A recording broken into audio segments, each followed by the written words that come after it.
Hi friend, welcome to GK study. তো আগে আমাদের ইতিহাসের পার্ট ওয়ানের একটা কোশ্চেন অ্যান্সার আমরা আলোচনা করেছিলাম, যেখানে মগধ মহাজনপদের রিলেটেড কোশ্চেন অ্যান্সার আমরা করেছিলাম। ঠিক আছে, হর্ষঙ্ক বংশ, শিশুনাগ বংশ, তারপরে নন্দ বংশ এবং মৌর্য বংশ। তারপরে পার্ট টু নিয়ে আমরা চলে এসেছি, আর এই কোশ্চেন অ্যান্সারগুলো চলো আলোচনা করে নিই। তোমরা চ্যানেলটা শেয়ার ও সাবস্ক্রাইব করে দিও এবং সাপোর্ট করো। চলো কথা না বাড়িয়ে প্রথম কোশ্চেনে আমরা চলে যাই। খ্রিস্টপূর্ব 326 সালে আলেকজান্ডার যখন ভারতে আক্রমণ করে, তখন রাজা ছিল ভারতের কোন রাজা ছিল ভারতে তখন? নন্দ বংশের ধননন্দ। এগুলো রিপিটেড কোশ্চেন বলে এই নয় যে ইম্পর্টেন্ট নয়, খুবই ইম্পর্টেন্ট, এবং অনেক অনেক ইম্পর্টেন্ট পরীক্ষায় কিন্তু এই কোশ্চেনগুলো পড়েছে। কোন প্রাচীন নাটকে চন্দ্রগুপ্ত মৌর্য দ্বারা নন্দবংশকে উৎখাত করার কথা বলা হয়েছে? অর্থাৎ চন্দ্রগুপ্ত মৌর্য চাণক্যের সাহায্যে অর্থাৎ কৌটিল্যের সাহায্যে চন্দ্রগুপ্ত মৌর্য নন্দবংশের ধননন্দকে হারিয়েছিলেন। ঠিক আছে, তো এই হারিয়েছিলেন, এই যে ব্যাপারটা পুরো কিন্তু বলা আছে মুদ্রারাক্ষস। বিশাখ দত্তের লেখা মুদ্রারাক্ষস নাটক বা যে বর্ণনা, সেখানে কিন্তু এই পুরো ব্যাপারটা কিন্তু লেখা আছে। সেলুকাস নিকেটর কোন মৌর্য রাজার দরবারে রাষ্ট্রদূত হিসাবে এসেছিল? সেলুকাস নিকেটরের যে রাষ্ট্রদূত মেঘাস্তিনিস, নিকেটরের রাষ্ট্রদূত মেঘাস্তিনিস কিন্তু চন্দ্রগুপ্ত মৌর্যের আমলে এসেছিল, এবং মেঘাস্তিনিস যে বইটি লিখেছিল সেটা হচ্ছে ইন্ডিকা। যে বইটি মেঘাস্তিনিস লিখেছিল সেটা হচ্ছে ইন্ডিকা, আমরা বলে থাকি মেঘাস্তিনিস ইন্ডিকা, তাই না? তারপরে কোশ্চেন দেখো, কোন শাসক প্রথম বৌদ্ধ পরিষদ পৃষ্ঠপোষক করেন? অর্থাৎ ফার্স্ট বুদ্ধিস্ট কাউন্সিল হয়েছিল কিন্তু হর্ষঙ্ক ডিনেস্টির রাজা অজাতশত্রুর আমলে 483 খ্রিস্টপূর্বাব্দে। কোথায় না হয়েছিল? রাজগৃহতে। পরে কোশ্চেন তোমরা দেখতে পারো যে কোন শাসক দ্বিতীয় বৌদ্ধ পরিষদের পৃষ্ঠপোষকতা করে? অর্থাৎ দ্বিতীয় বৌদ্ধ পরিষদের পৃষ্ঠপোষকতা করে কিন্তু কালাশোকের আমলে বৈশালীতে 383 খ্রিস্টপূর্বাব্দে কিন্তু দ্বিতীয় বুদ্ধিস্ট কাউন্সিল অর্থাৎ দ্বিতীয় বৌদ্ধ সম্মেলন বা পরিষদ কিন্তু অনুষ্ঠিত হয়েছিল। তারপরে দেখো, প্রথম কোন ভারতীয় রাজা ভারতের ইতিহাসে পাথরে খোদাই করে নিজের নাম খোদাই করেছিল? তাহলে সেটা অশোক কিন্তু প্রথম রাজা যে কিন্তু নিজের নাম কিনা পাথরে খোদাই করেছিলেন, এবং সেটা কি পাথরে খোদাই করে রেকর্ড করেছিলেন অশোক কী করেছিল? অশোক কিন্তু সাঁচি স্তূপ তৈরি করেছিল। কোথায় না মধ্যপ্রদেশে অশোক কী করে সাঁচি স্তূপ করেছিল। ঠিক আছে, তারপরে কোশ্চেন, প্রথম কোন ভারতীয় রাজা, ঠিক আছে, তার শক্তি জোরদার করার জন্য বৈবাহিক জোট করে? অর্থাৎ কি ম্যাট্রিমোনিয়াল অ্যালায়েন্স বা বিবাহ নীতি। বলেছিলাম মগধের প্রথম বংশ হর্ষঙ্ক বংশের প্রথম রাজা বিম্বিসার কিন্তু এই নীতি গ্রহণ করেছিল। তাহলে মগধের প্রথম রাজা অর্থাৎ হর্ষঙ্ক বংশের প্রথম রাজা বিম্বিসার কিন্তু এই নীতি গ্রহণ করেছিল না বৈবাহিক কি নীতি বা বৈবাহিক জোট। কোন প্রাচীন ভারতীয় রাজা ইরানের রাজা দারিয়াসের মতো শিলালিপি জারি করেছিলেন?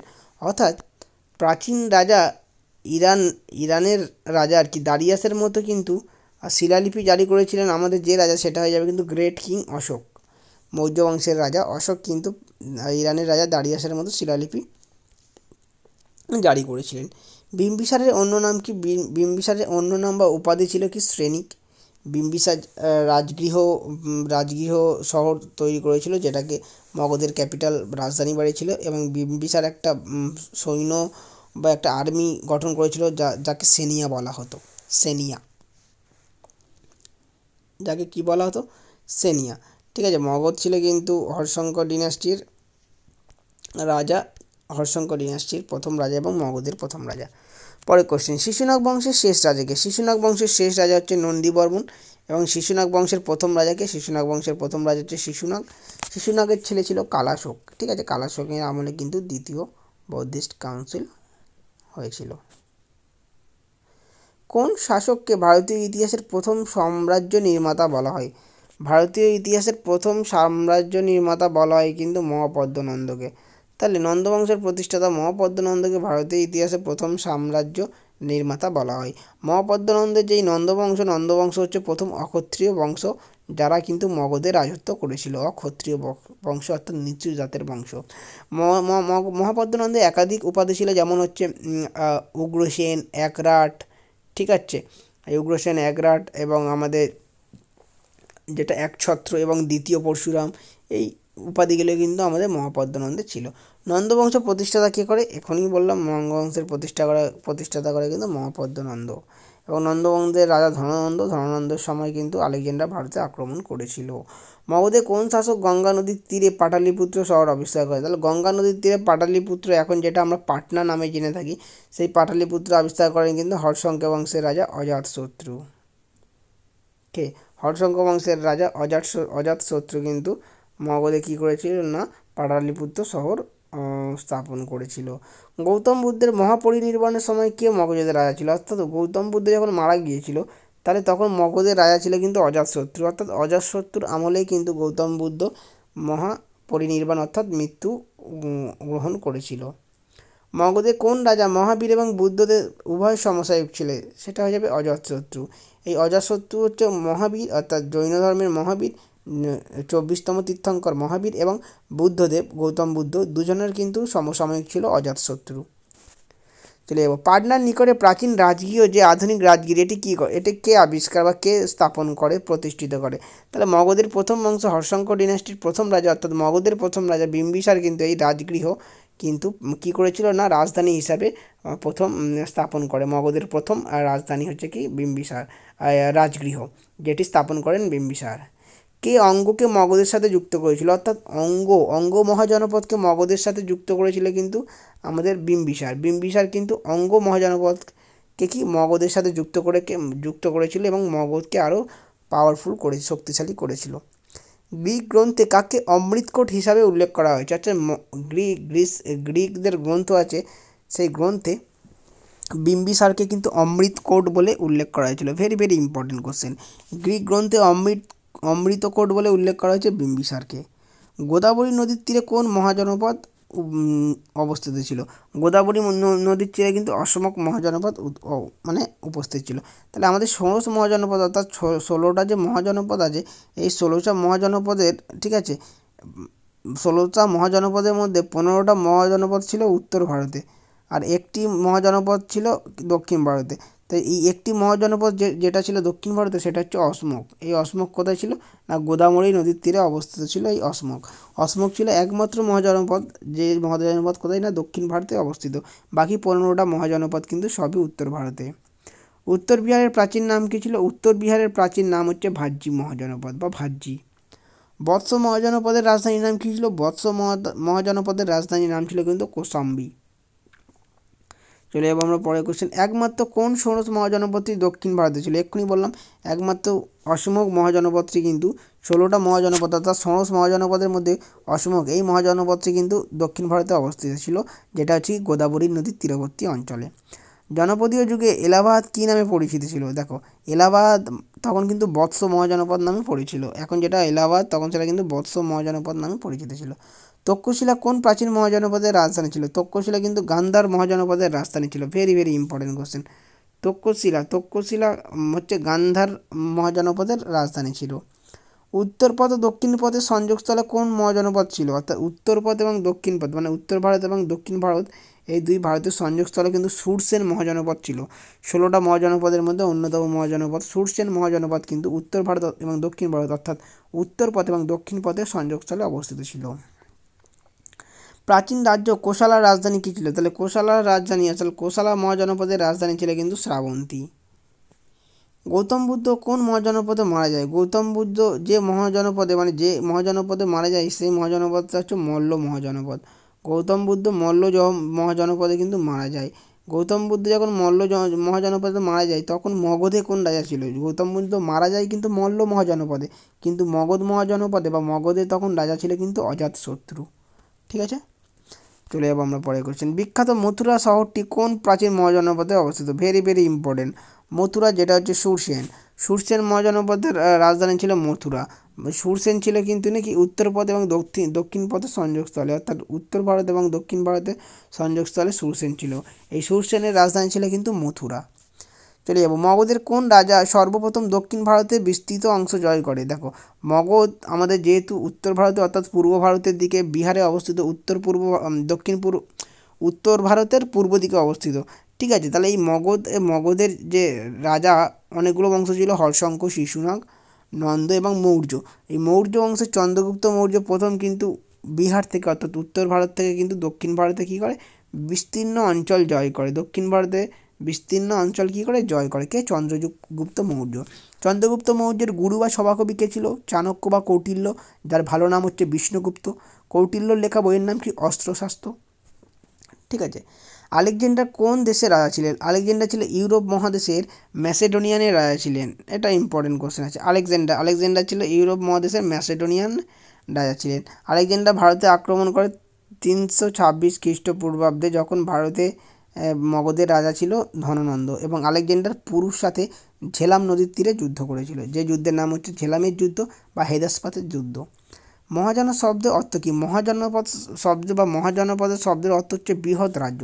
অনেকগুলো ছোট ছোট রাজ্য মিলিয়ে একটা বড় রাজ্যকে বলা হয় মহাজনপদ। এরকম মহাজনপদ ভারতে তখন 16টা ছিল, ওই জন্য ষোড়শ মহাজনপদ বলা হয়। ষোড়শ মহাজনপদ বলতে কী বোঝো? তারপরে কোশ্চেন দেখো। ষোড়শ মহাজনপদ মানে হচ্ছে খ্রিস্টপূর্বাব্দে সমগ্র ভারতের 16টি আঞ্চলিক রাজ্য গড়ে ওঠে, বড় বড় বৃহৎ রাজ্য গড়ে ওঠে। এই 16টি আঞ্চলিক রাজ্যকে একসাথে বলা হয় ষোড়শ মহাজনপদ।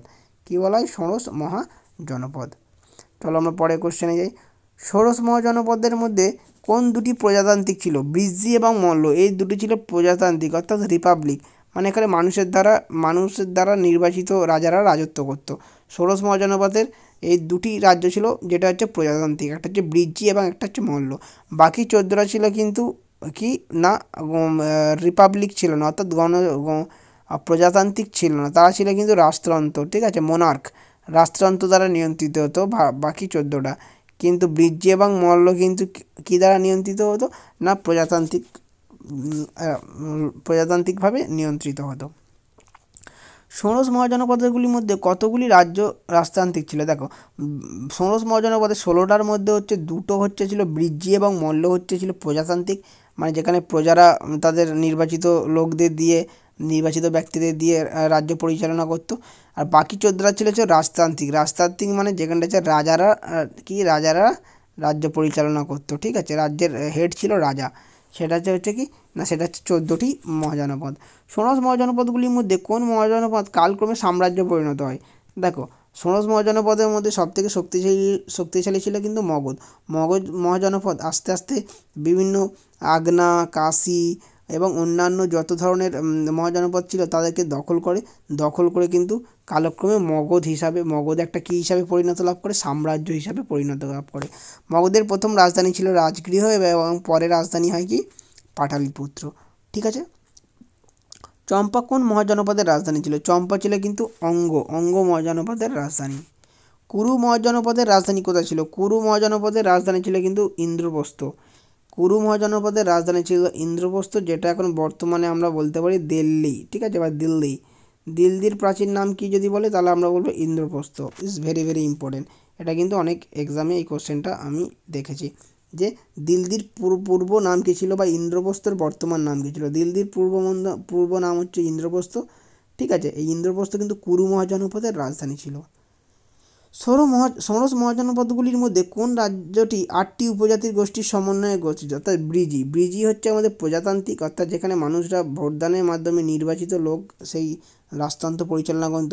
এই ব্রিজি হচ্ছে কিন্তু 8টি উপজাতি নিয়ে গঠিত। ঠিক আছে, এই ব্রিজি ছাড়া আর একটা প্রজাতন্ত্র ও মহাজনপদ হচ্ছে কিন্তু মল্ল। ঠিক আছে, ব্রিজি এবং মল্ল এই দুটোই ছিল হচ্ছে কিন্তু প্রজাতান্ত্রিক। পরের কোশ্চেনে আমরা চলে যাই। বৎস রাজ উদয়ন কেন্দ্র করে কোন সাহিত্য রচিত হয়েছিল? বৎস রাজা উদয়নকে কেন্দ্র করে ভাসের স্বপ্নদত্তা এবং হর্ষবর্ধনের রত্নাবলী ও প্রিয়দর্শিকা। ভাসের স্বপ্নদত্তা এবং হর্ষবর্ধনের কি? রত্নাবলী এবং প্রিয়দর্শিকা, এই তাদের এই লেখাগুলো কিন্তু রচিত হয়েছিল। কাকে অবলম্বন করে না, বৎস রাজা উদয়নকে কেন্দ্র করে তারা এই রচনা মানে লিখেছিলেন। হর্ষবর্ধনের রত্নাবলী এবং প্রিয়দর্শিকা এবং ভাসের স্বপ্নদত্তা, তারা এই কিন্তু বৎস রাজা উদয়নকে কেন্দ্র করে এই নাটক বা এই গ্রন্থগুলো লিখেছিলেন।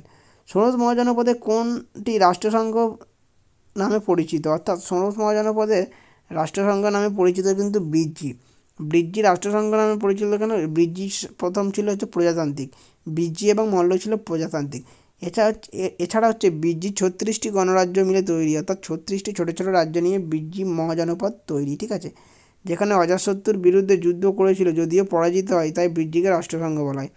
অর্থাৎ মগধের হর্ষঙ্ক বংশের রাজা অজাতশত্রুর বিরুদ্ধে কিন্তু এই বৃজ্জিরা যুদ্ধ করেছিল, যেখানে কিন্তু বৃজ্জিরা যদিও হেরে গিয়েছিল, কিন্তু ওই বৃজ্জিকে বলা হচ্ছে কিন্তু রাষ্ট্রসংঘ, কারণ বৃজ্জি মহাজনপদটি ছোটো ছোটো 36টি জনপদ নিয়ে গঠিত ছিল, ওই জন্য একে রাষ্ট্রসংঘ বলা হয়। কোন মহাজনপদটি তুলা শিল্পে বিখ্যাত ছিল? বৎস মহাজনপদটি কিন্তু তুলা শিল্পে বিখ্যাত ছিল। কোন মহাজনপদটি দুটি ভাগে ভাগ হয়ে যায়? Avanti very very important question. কোন মহাজনপদটি দুটি ভাগে ভাগ হয়ে যায়? অবন্তী মহাজনপদটি দুটি ভাগে ভাগ হয়ে যায়, যার উত্তর অংশকে বলা হয় উজ্জয়ন এবং দক্ষিণাংশকে বলা হয় মহিষ্মতি। আমরা বিভিন্ন যে সাউথ ইন্ডিয়ান সিনেমায় মহিষ্মতি কথাটা বা ওই ওয়ার্ডটা শুনে থাকি, তাই না? এরা কিন্তু অবন্তী মহাজনপদের দুটি ভাগ, যার উত্তরের দিকে উজ্জয়ন ছিল এবং দক্ষিণের দিকে ছিল কি মহেশমতি রাজধানী ছিল। তাহলে অবন্তীর উত্তরের রাজধানী উজ্জয়ন এবং দক্ষিণের রাজধানী মহেশমতি। চলে যাবো আমরা পরের কোশ্চেন। চলো পরের কোশ্চেনে কী বলেছে, সৈনিক নামে কে পরিচিত ছিল? সৈনিক নামে হর্ষবর্ধন, সৈনিক নামে পড়েছিল হর্ষঙ্ক ডিনাস্টির বিম্বিসার কিন্তু সৈনিক নামে পরিচিত ছিল, যেটা মগধের প্রথম রাজা।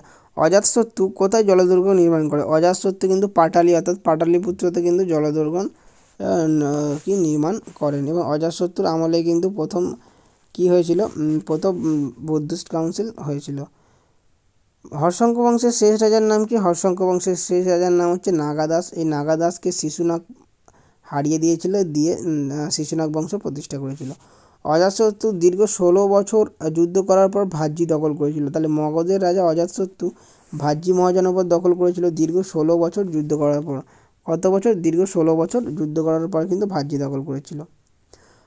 তারপরে দেখো অজাতশত্রু কোন রাজ্যের ক্ষমতাকে খর্ব করেছিল মানে কোন রাজ্যকে জয় করেছিল, সেটা হচ্ছে কিন্তু অবন্তী রাজ্যকে অজাতশত্রু কিন্তু তার ক্ষমতাকে খর্ব করেছিল। Very very important. কুনিক কার উপাধি? কুনিক হচ্ছে অজাতশত্রুর উপাধি। তাহলে হর্ষঙ্ক ডিনাস্টি বিম্বিসারের ছেলে অজাতশত্রু হচ্ছে, যার টাইটেল ছিল কুনিক। অজাতশত্রু তার বাবা অর্থাৎ বিম্বিসারকে কিন্তু হত্যা করেছিল সিংহাসনে বসার জন্য। অজাতশত্রুর আমলে কিন্তু প্রথম হচ্ছে কি না ফার্স্ট বুদ্ধিস্ট কাউন্সিল হয়েছিল 483 বিফোর খ্রিস্টে, এবং অজাতশত্রু ছিল বুদ্ধদেব এবং মহাবীরের সমসাময়িক।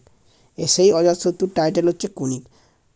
ভাজ্জির রাজধানীর নাম কি ছিল? ভাজ্জির রাজধানীর নাম ছিল কিন্তু বৈশালী।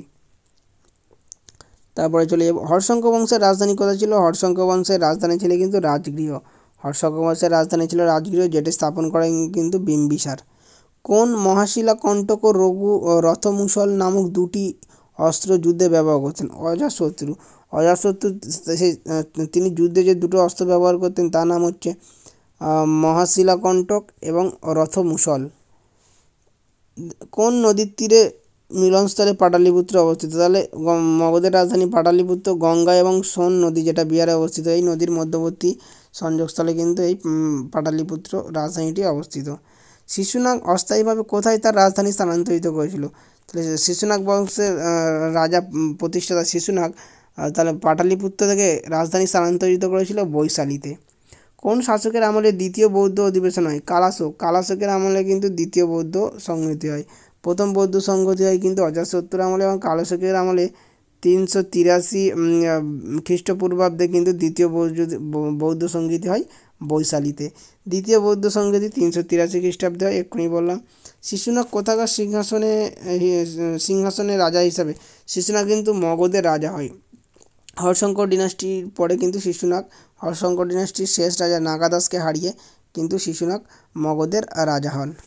তারপরে শিশুনাগ কোথাকার সিংহাসনে? বললাম এক্ষুনি মগধের। নাগাদাস মন্ত্রীর নাম কী ছিল? এই নাগাদাস যে হর্ষঙ্ক ডিনাস্টির শেষ রাজা নাগাদাসের মন্ত্রীর নাম ছিল কিন্তু শিশুনাগ, বা মন্ত্রী ছিল নাগাদাসের মন্ত্রী ছিল শিশুনাগ। সেই নাগাদাসের দুর্বলতাকে লক্ষ্য করে নাগাদাসকে হটিয়ে দিয়ে হর্ষঙ্ক বংশের নাগাদাসকে হটিয়ে দিয়ে মগধের শিশুনাগ বংশের প্রতিষ্ঠাতা করে। দ্বিতীয় বুদ্ধিস্ট কাউন্সিলিং সভা অধিবেশন কে করে? দ্বিতীয় বুদ্ধিস্ট কাউন্সিলে অধিবেশন করে সবকামী। তাই এখানে তখন মগধের রাজা ছিল কিন্তু কালাশোক। কে কাকবর্ণ নামে পরিচিত? কালাশোক কাকবর্ণ নামে পরিচিত। Very very important. কাকবর্ণ নামে পরিচিত কে? কালাশোক, যার আমলে দ্বিতীয় বুদ্ধিস্ট কাউন্সিল হয়েছিল 383 খ্রিস্ট পূর্বাব্দে বৈশালীতে। চলে যাবো আমরা পরের কোশ্চেন। শিশুনাগের রাজত্বকাল। শিশুনাগের রাজত্বকাল হচ্ছে 483 থেকে 395 খ্রিস্টপূর্বাব্দে। মহানন্দিত কার পুত্র ছিল? মহানন্দিত ছিল কিন্তু কালাশোকের পুত্র। শিশুনাগ রাজবংশের শেষ রাজা, শিশুনাগ বংশের শেষ রাজা ছিল সঞ্জয়। ঠিক আছে, তারপরে দেখো শিশুনাগ বংশের প্রতিষ্ঠাতা কে করেছিল? শিশুনাগ বংশের প্রতিষ্ঠাতা করেছিল কিন্তু শিশুনাগ। শিশুনাগকে হত্যা করে মগধের শিশুনাগ বংশের সূচনা কে করেছিল? শিশুনাগ কাকে হত্যা করেছিল? শিশুনাগ হত্যা করেছিল হর্ষাঙ্ক বংশের শেষ রাজাকে নাগাদাস। শিশুনাগ হর্ষাঙ্ক বংশের শেষ রাজা নাগাদাসকে হত্যা করেছিল। হত্যা করে কিন্তু শিশুনাগ বংশের প্রতিষ্ঠাতা করেছিল। এই নাগাদাসের মন্ত্রী ছিল কিন্তু আমাদের শিশুনাগ। শিশুনাগ বংশের রাজধানী কোথায় ছিল? শিশুনাগ বংশের রাজধানী ছিল কিন্তু বৈশালীতে। শিশুনাগের ছেলে ছিল কালাশোক। কালাশোকের আমলে দ্বিতীয় বুদ্ধিস্ট কাউন্সিলিং হয়েছিল 383 খ্রিস্টপূর্বাব্দে। ঠিক আছে, তো আজকের এই পর্যন্ত আমাদের ক্লাস ছিল। তো এই কোশ্চেন অ্যান্সারগুলো ভালো করে প্র্যাকটিস করো, চ্যানেলটা শেয়ার ও সাবস্ক্রাইব করে দিও। দেখা হচ্ছে নেক্সট ক্লাসে।